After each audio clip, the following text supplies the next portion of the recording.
If you can hear this, if my voice is coming through to you, my name is Chris Townsend.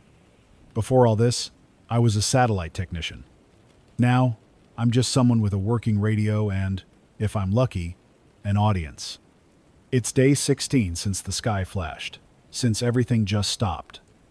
I'm assuming most of you listening know what an EMP is by now, but in case you don't, it stands for electromagnetic pulse. It fries electronics by creating huge surges in voltage. The one that hit 16 days ago was strong enough to knock out virtually all electronics across the central U.S., possibly farther. Nebraska, Iowa, Missouri, Kansas, every state around us. Silent, dark, cut off. I was in Grand Island when it happened, installing a satellite dish on the roof of an auto dealership. It was mid-afternoon, sunny and clear, and then the sky just flashed. It was instantaneous, blinding, almost like lightning. But it wasn't lightning. There was no thunder, just silence, and then the sound of cars dying on the highway, horns stuck blaring, people yelling in confusion. At first, we thought it was localized. I remember my phone being dead immediately. It wouldn't turn on. I went down from the roof, and the dealership's lights were out. The big TVs inside the showroom gone black. We checked circuit breakers. We checked generators. Nothing. Every car on the lot, new and shiny and full of electronics, completely lifeless. That first night, nobody knew what had happened. Rumors spread. Solar flare, nuclear strike. Some said it was the end of the world. It didn't matter. Nobody was prepared. Not really. There were a few cars running, older models from the 80s. Pickups mostly, but nothing new. My own truck was an old Ford, parked safely behind the dealership, and when I turned the key, it roared to life.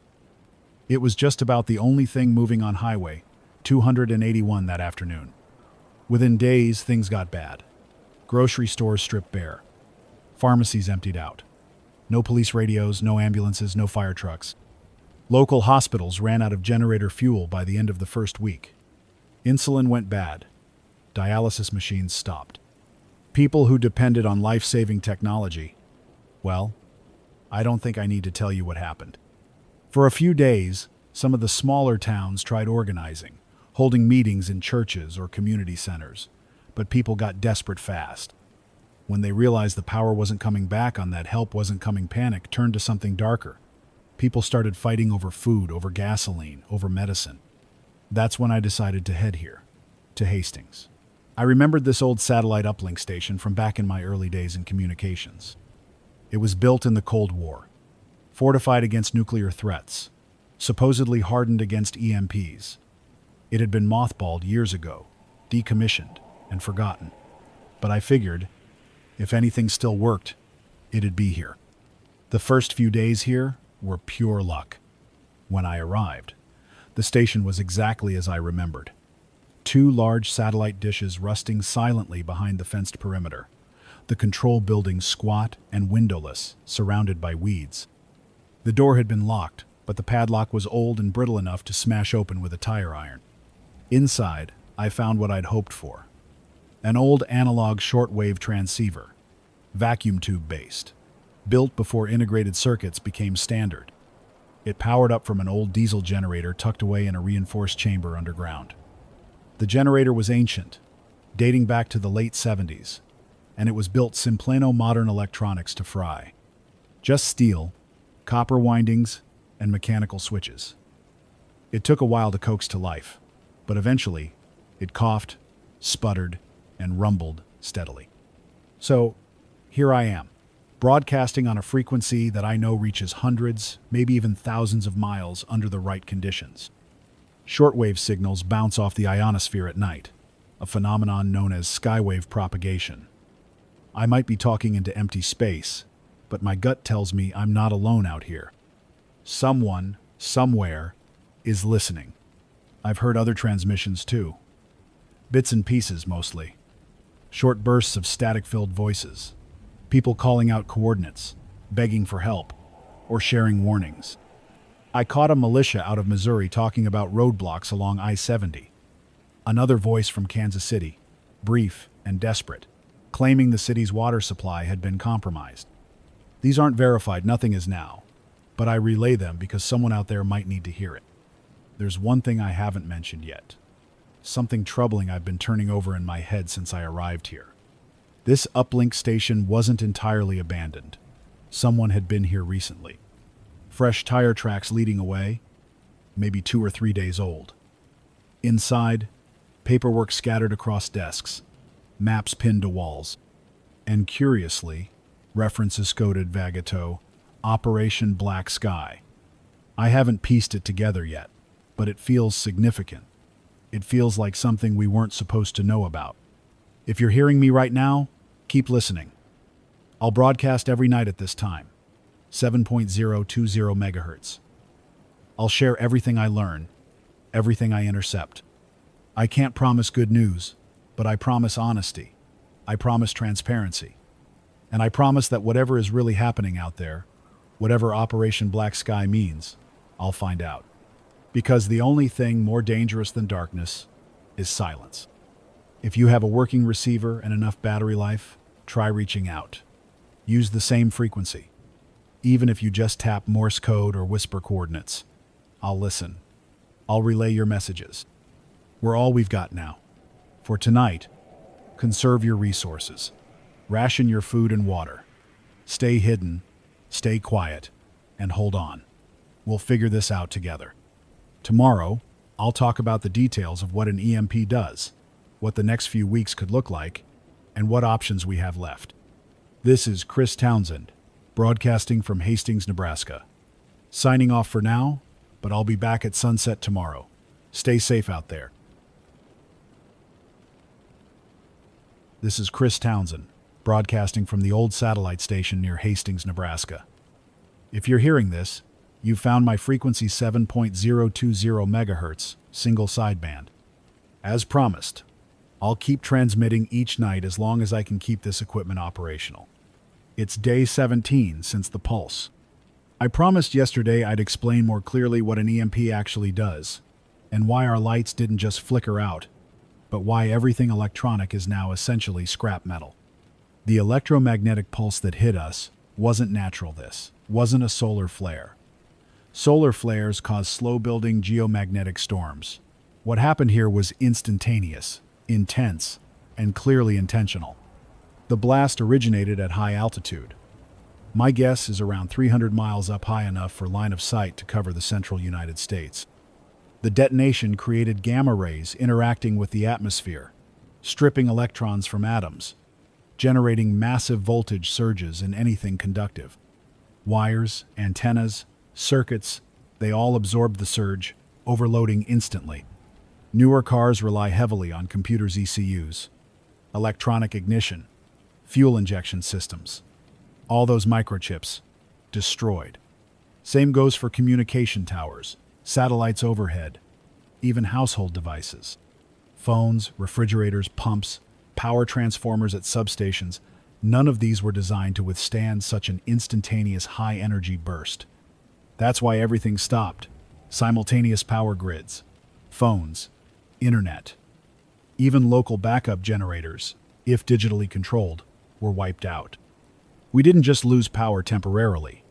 Entire sections of infrastructure were permanently damaged. Repairing even one city's grid would take months under ideal conditions. But these aren't ideal conditions. Supplies are limited, factories offline, and workers struggling to survive. Earlier today, I drove around Hastings to see if I could find supplies or any people who needed help. What I found was troubling. The town is largely deserted. Doors left wide open. Grocery stores looted down to empty shelves. Most gas stations drained dry within days. Without power, pumps won't operate, and any fuel left underground is effectively stranded there unless someone manually accesses the tanks. I managed to talk briefly to a woman named Caroline near East South Street. She's a nurse, used to work at Mary Lanning Hospital. She was helping a family siphon gasoline from abandoned cars. Said they planned on leaving town soon. She told me that within 5 days, Mary Lanning had to close its doors. Generators couldn't sustain critical systems, and fuel ran out quicker than expected. By day 7, most of the patients, needing constant care, had either succumbed or been moved home, where relatives tried their best without proper medical training or resources. Caroline said some doctors and nurses stayed behind to help those who couldn't leave. But with medicine running out and no way to refrigerate insulin, antibiotics, or vaccines, their ability to help is minimal at best. She didn't know how long they could hold out. I left her with 2 spare cans of gasoline from the back of my truck. It's not much, but maybe enough to reach somewhere safer. Now, about those broadcasts I've been intercepting today, I managed to capture a clearer transmission from a militia identifying itself as the Missouri Free Guard. They've established checkpoints along major highways, primarily Interstate 70, U.S., Route 65, and the outskirts of Kansas City. They're warning civilians to approach carefully and slowly. Anyone deemed hostile or armed without prior contact will be turned away or treated as a threat. They're cautious, but appear organized. I'm still unsure whether they're helping or hindering, but caution is warranted. But more concerning was an intercepted signal from Fort Riley, Kansas. It's brief, automated, looping every hour on military frequencies. It states, simply, Fort Riley compromised. Do not approach. Perimeter breached. Biological containment failure. Repeat, do not approach. That's military language for something extremely serious. It could mean disease containment or something worse. Perhaps a laboratory failure triggered by loss of power. I can't confirm anything more yet, but it's another danger to be aware of if you're near central Kansas. I mentioned yesterday I'd found references here in the station to something called Operation Black Sky. I've dug through some documents since then, mostly dated from about 6 months ago. Much of the paperwork references scenarios very similar to this current event: total grid collapse, societal instability, even biological threats following an EMP. But what troubles me most is that the files aren't government issued. They bear logos of private contractors, corporations, and obscure foundations. One particular company keeps coming up repeatedly: Aurora Defense Solutions. They're not widely known, not like Lockheed or Boeing. Aurora specializes in electromagnetic resilience hardening power grids, infrastructure protection, survival bunkers. Their documents discuss worst-case scenarios in detail. I found maps, annotated with risk areas, marked in red: Nebraska, Kansas, Missouri, parts of Oklahoma. Critical agricultural areas, exactly the region hit hardest by this EMP. I'm beginning to think this wasn't foreign at all. The pulse could have originated domestically, an intentional collapse of infrastructure in America's agricultural heartland. But why would someone do this intentionally? To cause panic? To destabilize the region economically and socially? Or is there another motive, something deeper, more calculated? One more unsettling detail. Aurora Defense Solutions recently completed construction on facilities near Topeka, Kansas, and Ames, Iowa, supposedly advanced research sites. Both facilities reportedly built underground Faraday-protected structures just months before this pulse. Coincidence? Perhaps. But my gut tells me otherwise. For now, we all need to focus on immediate survival. If you have access to clean water, ration it carefully. Any medications you still have should be carefully preserved. If your group includes anyone medically trained, rely heavily on their knowledge. Fresh food supplies are dwindling quickly, so rely on dried goods, canned foods, and non-perishables first. Plant seeds if you can, especially fast-growing vegetables like beans, carrots, and leafy greens. They're reliable, nutritious, and grow relatively quickly. Defensively, stay vigilant but cautious. Avoid unnecessary confrontation. Ammunition is finite, and medical help is limited. Communication is key. If your community can establish radio communication, please do so. Even simple Morse code signals can save lives. I'll broadcast again tomorrow evening. Please, if you're out there listening, try to respond. Even if just a few taps on your microphone, I'll relay any messages you have. I'll continue digging into this station's archives as well, trying to piece together exactly what happened and why. Until then, keep your lights off at night. Stay quiet. Don't draw attention unnecessarily. Stay alive. This is Chris Townsend, broadcasting from Hastings, Nebraska, signing off until tomorrow evening. Stay safe, stay hopeful, we're all that's left. This is Chris Townsend again, broadcasting on 7.020 megahertz, single sideband, from the satellite uplink station near Hastings, Nebraska, day 18 since the blackout began. As always, if you're out there, if you're hearing my voice, know you're not alone. Things have become complicated, fast. Yesterday I spoke about the intercepted signal from Fort Riley. Today, I've picked up something worse. Another repeating transmission, this time from the outskirts of Ames, Iowa. The message is automated, computerized, indicating some backup power survived the EMP. Facility Theta compromised. Containment integrity breached. Aurora personnel evacuate immediately. Protocol Indigo in effect. Repeat. Protocol Indigo in effect. This signal confirms Aurora Defense Solutions was indeed involved with facilities actively working on containment protocols. But containment of what?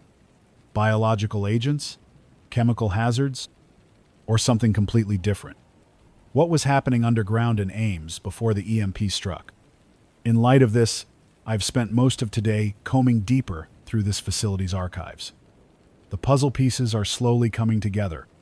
It's clear now that Aurora had secured substantial federal funding over the past year under FEMA and Homeland Security emergency preparedness programs. The stated intent was EMP resilience protection of the U.S., power grid, and vital infrastructure. But these documents suggest something different entirely. They anticipated this exact event, down to the very region affected, almost as if it were a scenario they'd actively planned. One report stood out. It described the potential effects of a mid-altitude EMP detonation over the central U.S.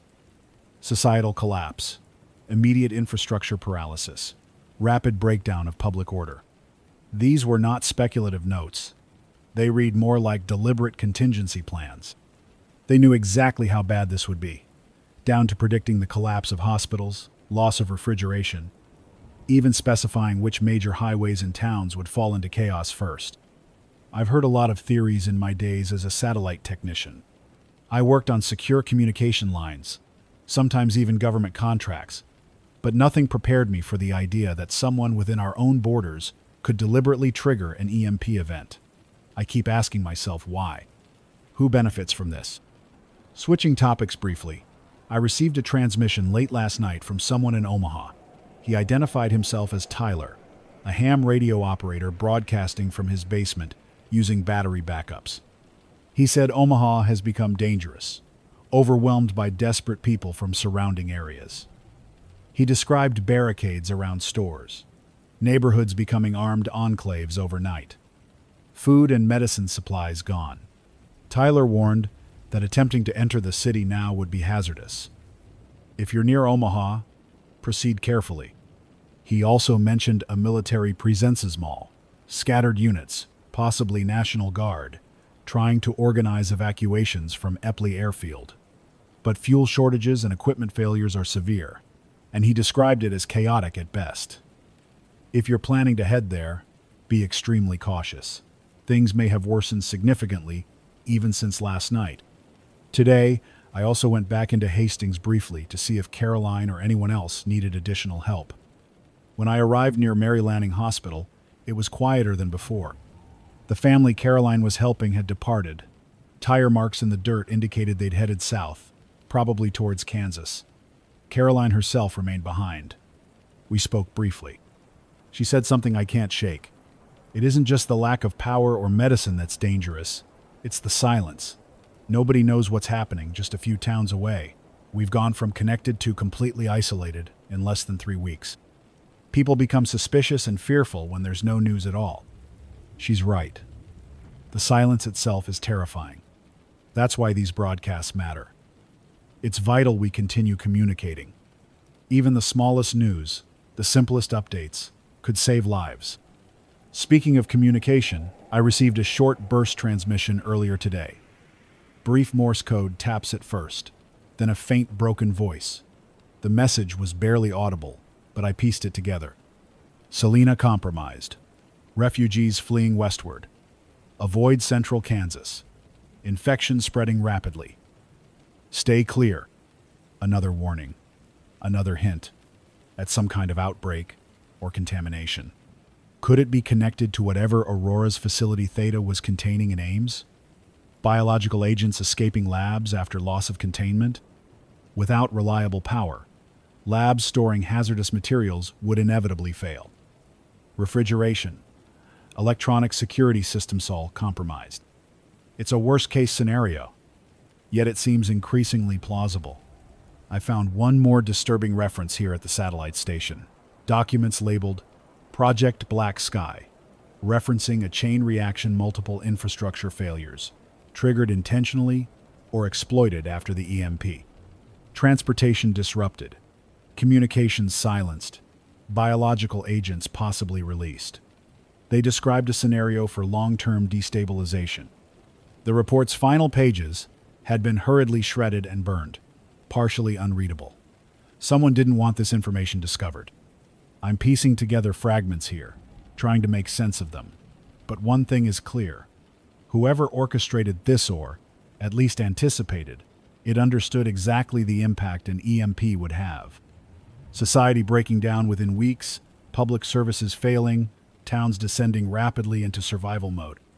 And they appear to have deliberately targeted the agricultural heartland, crippling not just infrastructure, but the nation's food supply as well. If you're out there listening, consider carefully any immediate plans. Travel cautiously. Avoid large urban centers unless you have reliable information about conditions there. Rural areas might offer better chances for long-term survival, especially if you can find clean water sources and arable land for planting. But remember, no matter where you go, communication will be key. Maintain your radios, preserve batteries, and broadcast regularly. Information is survival now.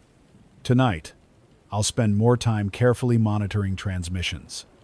Any news, any messages, I'll relay immediately. Tomorrow, I plan to search a secondary facility not far from here, another old communications bunker near Juniata. It might contain additional equipment, fuel, or supplies. I'll share whatever I discover on tomorrow's broadcast. Please stay alert. Share what you can with others. And above all, keep yourself safe. Hope hasn't vanished entirely yet. We still have each other. This is Chris Townsend broadcasting from Hastings, Nebraska.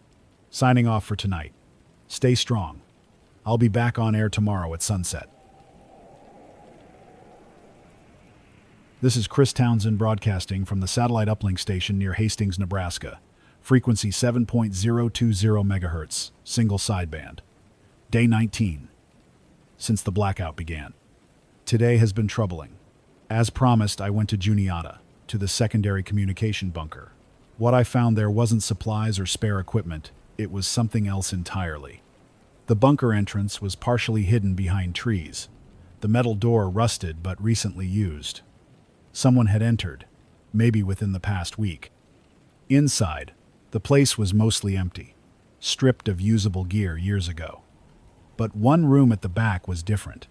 It was locked, heavy padlock, military grade. Took almost an hour with bolt cutters to open.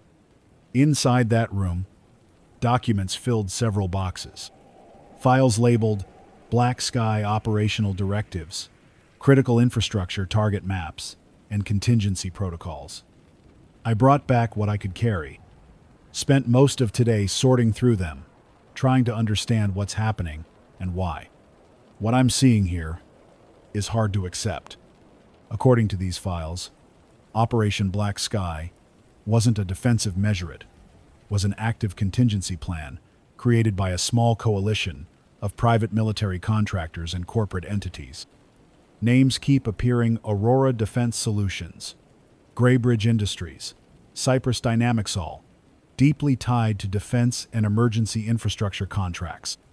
Their reasoning, at least in writing, was that American infrastructure had become dangerously outdated, fragile, and impossible to upgrade rapidly due to bureaucracy, funding, and public opposition. They saw vulnerability everywhere in the electrical grid, food supply chain, medical infrastructure. Their solution was radical: intentionally trigger or allow a controlled collapse scenario to force rapid, widespread changes. One memo from Aurora, addressed to senior executives of partner corporations, spelled it out bluntly. The current infrastructure situation is untenable. Minor incremental reforms have failed repeatedly. A controlled infrastructure reset operation, Black Sky, would force essential modernization, eliminate outdated systems, and position our consortium as indispensable to recovery. This was about money and power contracts, reconstruction projects, billions of dollars in government and private sector funding. Trigger the crisis, be first in line for solutions. It seems Aurora and these companies planned on benefiting from a forced reset, positioning themselves as the only organizations capable of rapidly rebuilding essential systems. But something went wrong.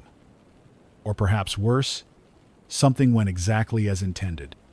The memo outlined contingency plans including infrastructure sabotage, EMP attacks disguised as foreign hostility, even limited biological incidents intended to reinforce urgency. But there was no evidence that biological events were actually deployed, only that facilities in Ames and Topeka had containment vulnerabilities intentionally left unresolved as leverage points. Which brings me back to what I've heard from Kansas and Iowa. The automated messages from Fort Riley and Ames indicate containment breaches, biological threats spreading quickly. What was intended as leverage-an implied threat seems now to have become reality. The EMP didn't just collapse the grid, it unleashed something these contractors hadn't fully controlled. I also found a map, annotated and marked meticulously, detailing exactly where infrastructure failures would have maximum impact. Nebraska, Iowa, Kansas, Missouri, targeted specifically because they're central to food production and distribution. Without power, these states can't irrigate, refrigerate, or transport their massive agricultural output. Without fuel, tractors don't run. Without logistics, crops rot in silos or fields. Aurora and their allies planned to step in with solutions prepackaged, profitable solutions, once the crisis reached critical levels. But I don't think they anticipated the human toll, or perhaps they simply didn't care. Another documenta transcript of a closed-door meeting contained chilling language. Executives openly discussed acceptable collateral impacts, projecting population reductions due to famine, illness, and violence. Their only concern was public perception and plausible deniability, blaming external threats, claiming the EMP was a hostile foreign act or a natural disaster. Any scenario where the blame never fell on them. Reading these documents has left me feeling hollow, betrayed. How could Americans contemplate intentionally collapsing their own society, their neighbors' lives, for profit? How could a group of private companies decide on behalf of millions who should survive, who would suffer, and who was expendable? I haven't slept much since reading this. The implications haunt me. But we need clarity.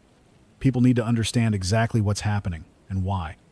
If you're listening, it's critical to realize we aren't facing an external enemy, not terrorists, not foreign governments. The danger is internal. People who claim to protect infrastructure instead engineered its collapse. Their greed, arrogance, and indifference to human life brought us here.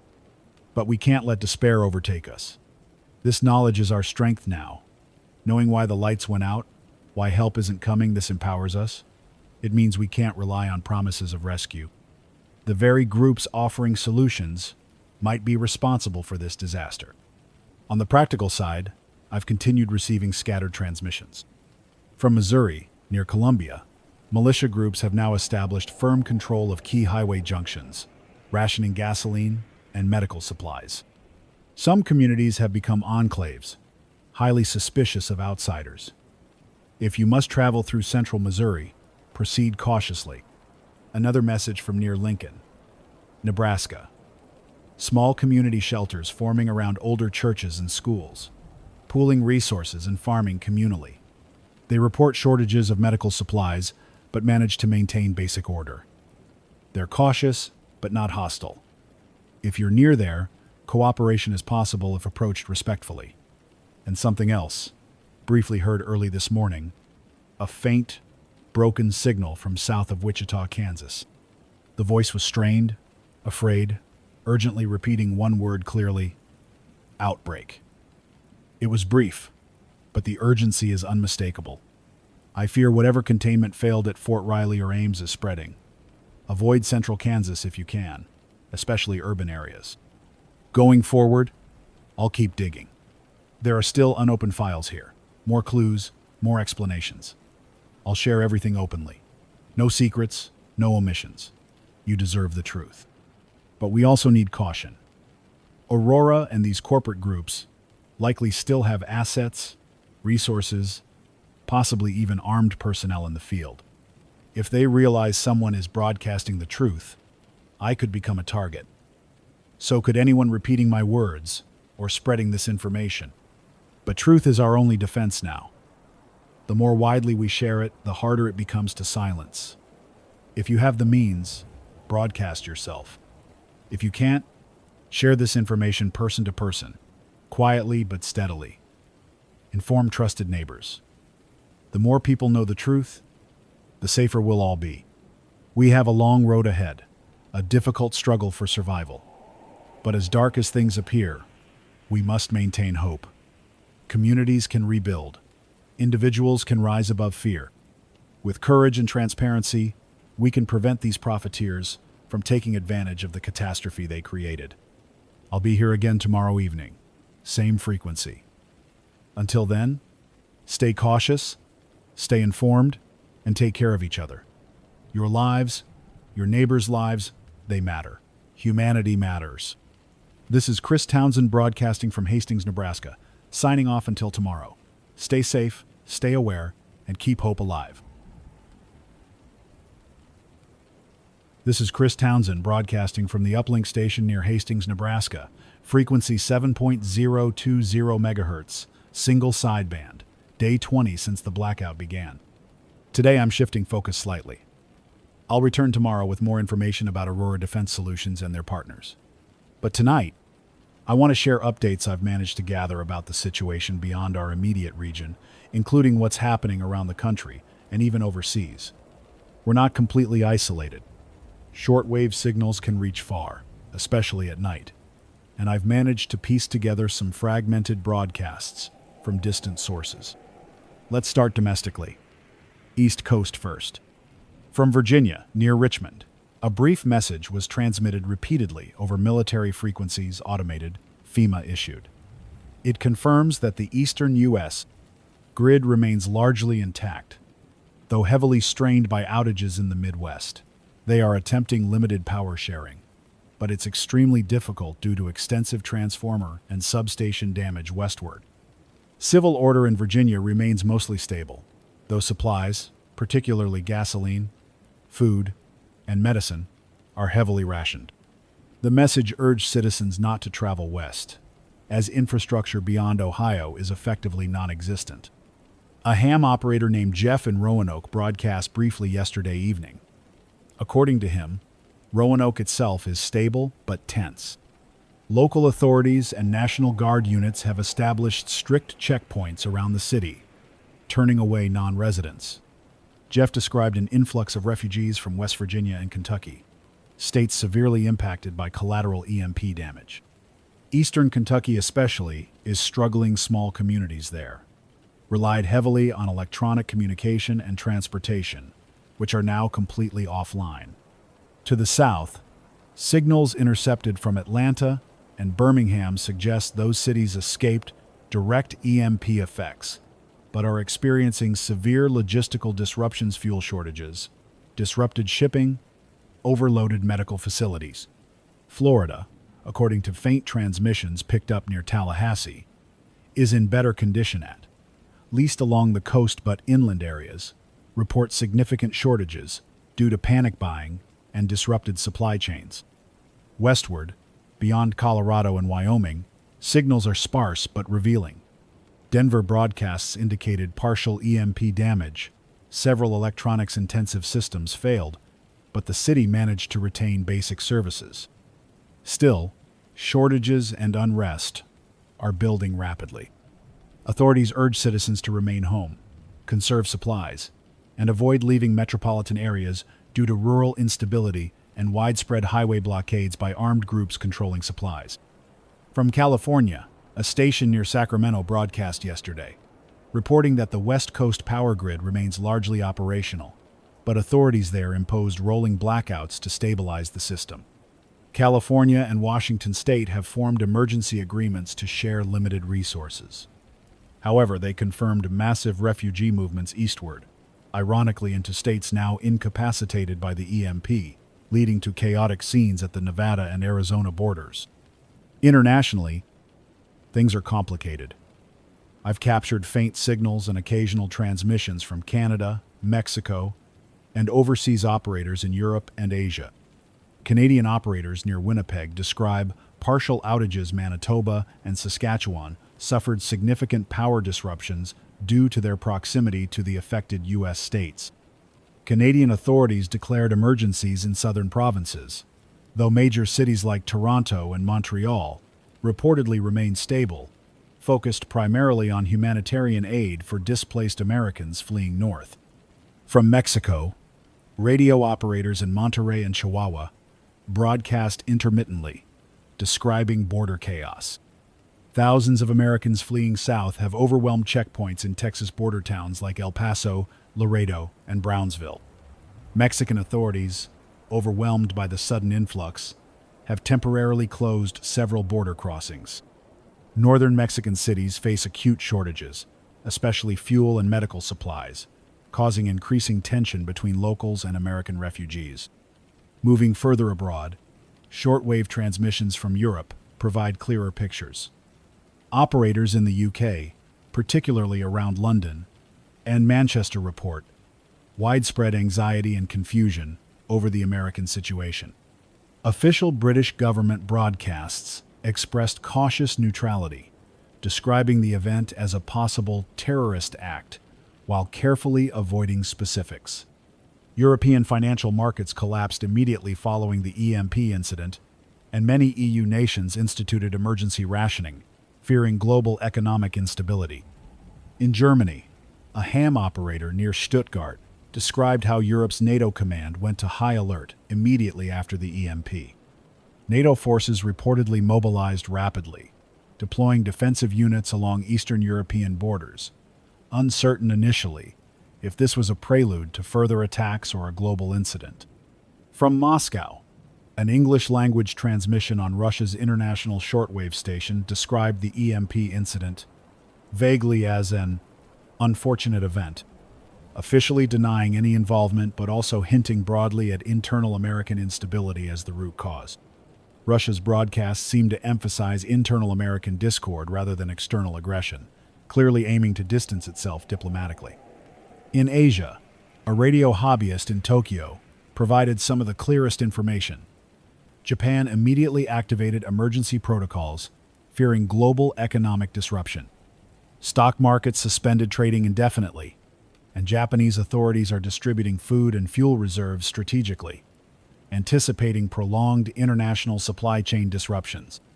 From South Korea, an operator broadcasting from Busan described heightened military activity along the border with North Korea, fearing opportunistic aggression from Pyongyang, in the confusion following America's EMP event. So far, however, there have been no confirmed hostile actions. China, from what little I've gathered through faint transmissions picked up from operators near Taiwan and Hong Kong, has implemented strict emergency rationing fuel, imposing martial law in several provinces near coastal industrial centers, and ramping up military readiness. They appear deeply concerned by the event's implications, both economically and strategically. So what does all this mean for us? America, once the stabilizing force globally, is now compromised, perhaps intentionally so. The ripple effect internationally is clear markets collapsing, global supply chains fracturing, allies cautious and suspicious. Whoever initiated this EMP event didn't just target Nebraska or the Midwest, they undermined the very foundations of global stability. And yet, we have to remember, many regions remain stable. Help, theoretically, could still come from places less impacted. Coastal states and other countries still possess functional infrastructure, resources, and organizational capacity. But their priority is preserving their own stability first, providing limited assistance only once they're secure. Practically speaking, anyone in or near affected states like ours, Nebraska, Kansas, Missouri, Iowa must prepare for months, possibly longer, without significant outside support. Ration your supplies meticulously. If you have skills medical, agricultural, mechanical, share them generously but safely. Small community groups have the best chance of stability. Larger urban areas will remain hazardous and unstable for the foreseeable future. Keep your radio equipment functioning. Listen closely, especially at night when signals travel farther. If you have international contacts, try reaching them. Information exchange is critical. The more connected we remain even loosely, via these shortwave frequencies, the better chance we have at navigating through this chaos. Tomorrow, I'll return with more updates about Aurora, their ongoing activities, and how we might resist exploitation by groups attempting to capitalize on this disaster. Until then, stay vigilant, keep your community informed, and don't lose hope. We're all interconnected. Understanding the bigger picture helps us make smarter, safer decisions. Keep transmitting if you can, share what you know, and always verify carefully.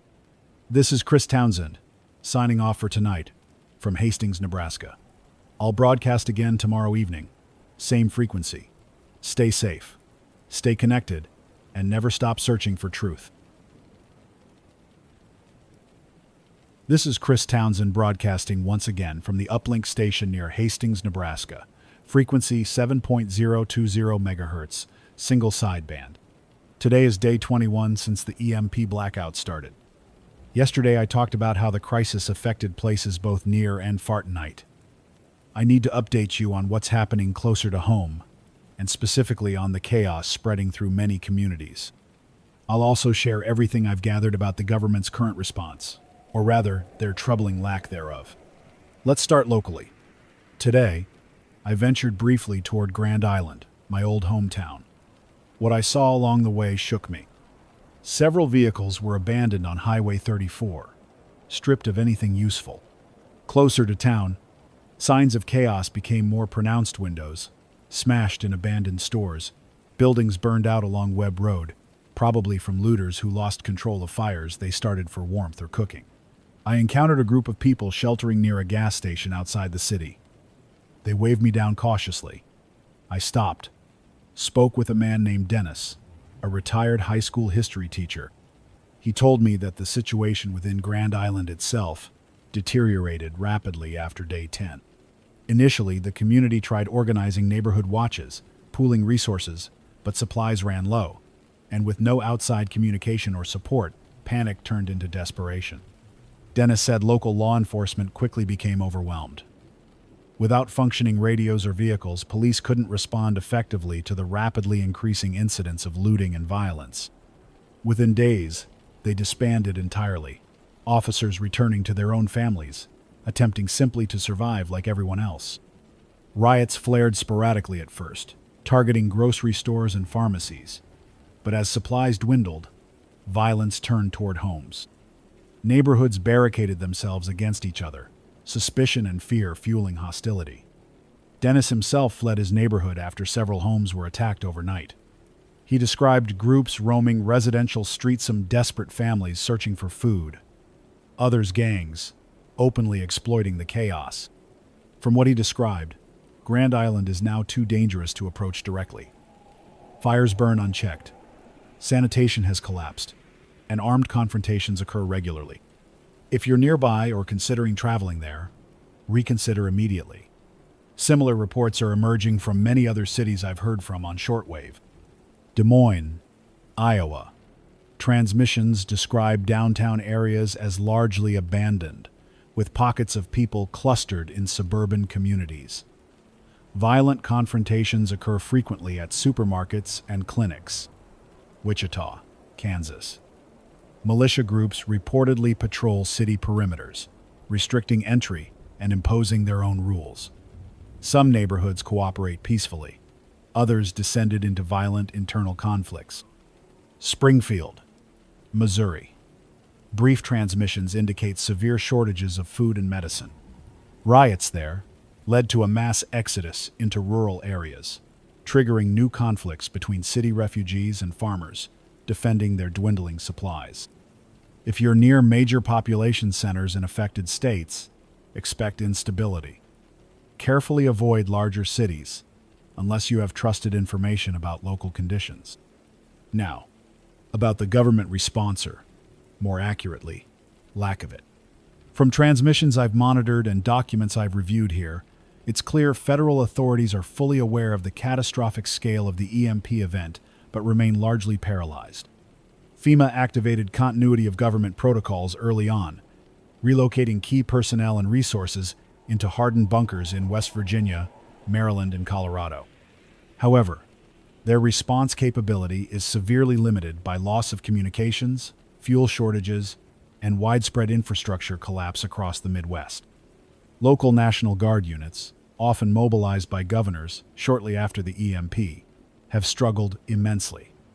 Without functioning communications or reliable transportation, Guard units are isolated and fragmented.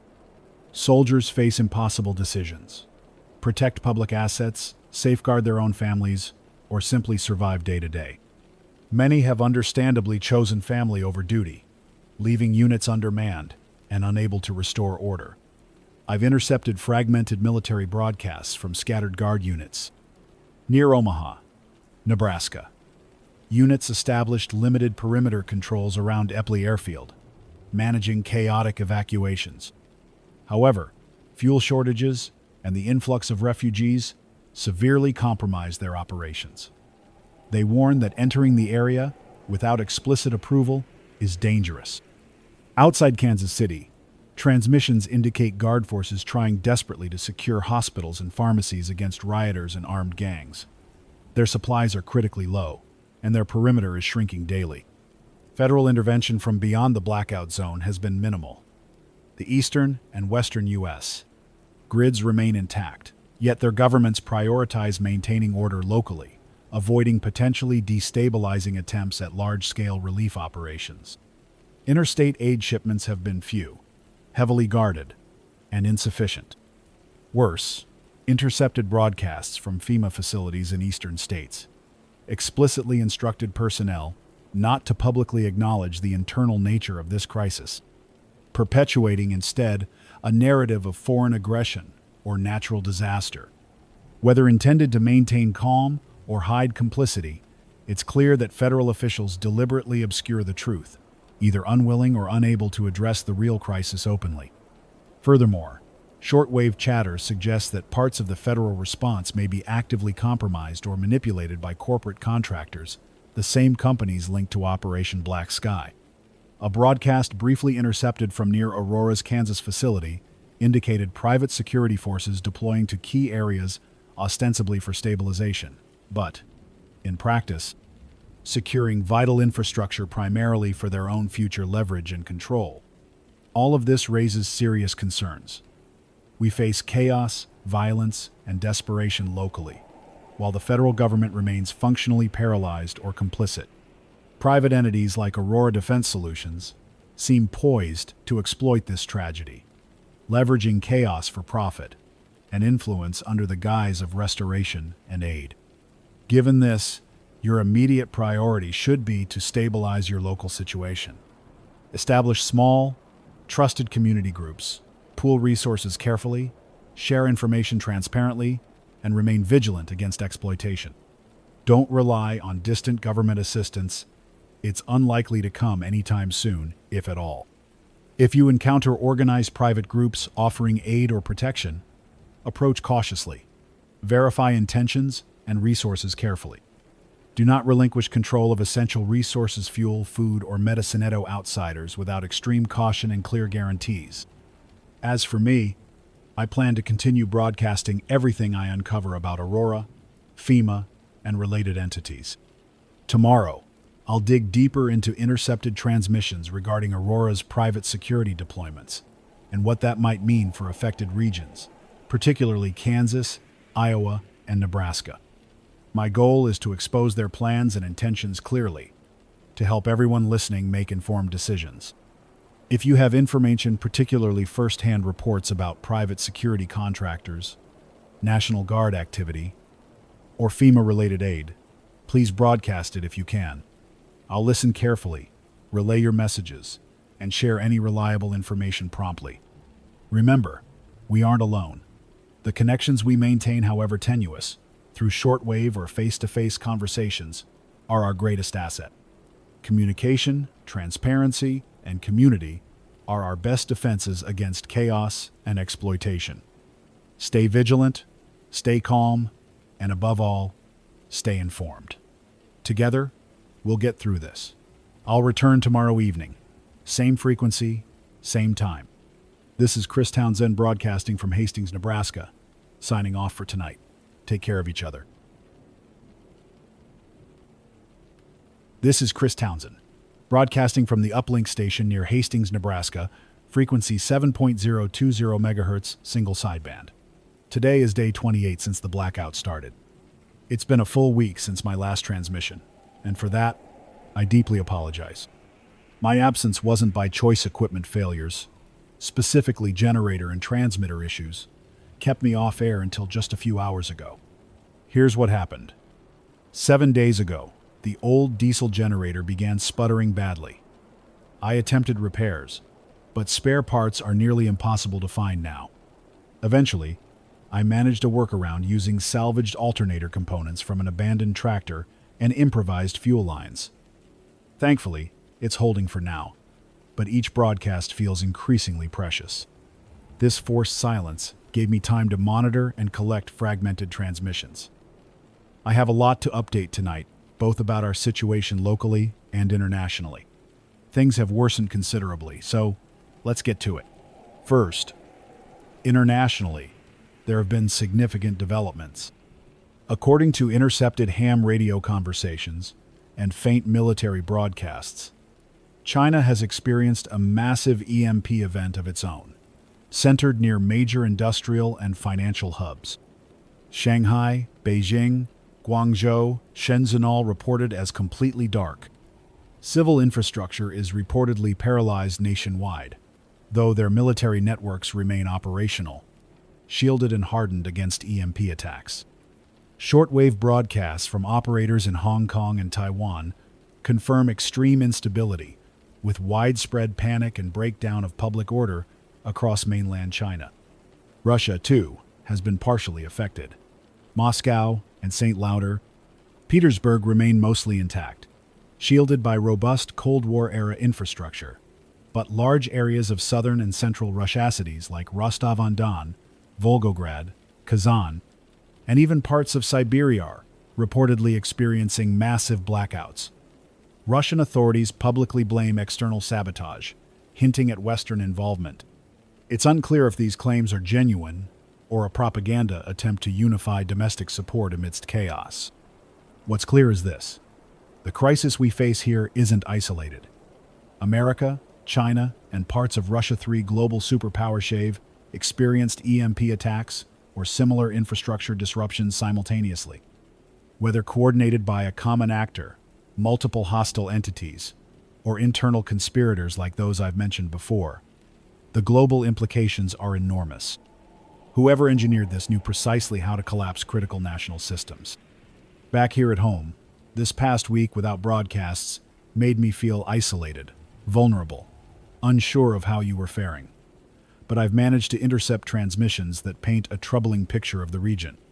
Kansas City broadcasts report severe food shortages and escalating violence as militia groups clash openly with remnants of the National Guard. Conditions are described as desperate, with entire neighborhoods fleeing westward into rural areas. Avoid Kansas City and tire lights. Stability has collapsed completely. From Omaha, a weak but steady transmission repeated daily. The evacuation at Eppley Airfield failed. The National Guard unit stationed there reportedly withdrew or disbanded, and violent factions seized control of fuel reserves and medical supplies. Omaha is now effectively controlled by competing armed gangs. If you're near the city, stay away. Lincoln and surrounding communities continue to fare better. Rural groups have formed small cooperatives centered around farmland. However, medical supplies remain critically low, and a new concern has emerged. Armed individuals, possibly affiliated with Aurora Defense Solutions, have reportedly attempted to negotiate control over local grain and fuel stocks in exchange for protection. So far, these offers have been refused, but pressure grows daily. Speaking of Aurora, I intercepted a lengthy transmission 3 days ago, originating near Topeka. The broadcast was encoded, but weak encryption allowed partial decoding. Aurora's security teams have been deployed in several strategic locations, particularly near major highways and railways, to establish control points. They're explicitly instructed to secure valuable resources, grain silos, fuel depots, warehouses, while publicly positioning themselves as a stabilizing force offering aid and protection. This fits with Aurora's previously documented plans for Operation Black Sky, confirming their intentions to exploit the crisis they likely engineered or at least anticipated. It's more critical than ever to maintain independent community organization and refuse their offers, however tempting. Control your own resources as long as possible. The situation around biological contamination remains unclear but worrying. Continued broadcasts from Fort Riley indicate ongoing containment failures. Fragmented signals from central Kansas describe illness spreading rapidly: fever, confusion, and respiratory distress, severe enough that many people refuse any contact with outsiders. Avoid central Kansas at all costs. On a personal note, a few days ago, I briefly returned to Grand Island. I cautiously drove toward the outskirts, trying to assess conditions. The situation remains. Grim fires still burn unchecked, abandoned homes looted, businesses gutted. It was eerily quiet. As I drove slowly through familiar streets, I saw a few people gathering supplies from homes, wary but non-aggressive. I didn't risk approaching directly. It's clear the town isn't safe yet, but perhaps the worst violence has subsided, leaving only silence and loss behind. I stopped again at Dennis's group outside town, bringing a few spare food items and fuel cans. They remain safe, holding together with strict rationing and mutual cooperation. Dennis mentioned hearing from travelers that conditions near Kearney and North Platte were slightly better, smaller communities, successfully pooling resources and organizing defenses. Those towns might offer safety if you're nearby and desperate. The biggest danger now remains isolation, and silence, precisely why staying connected is essential. If you can broadcast, even briefly, do it.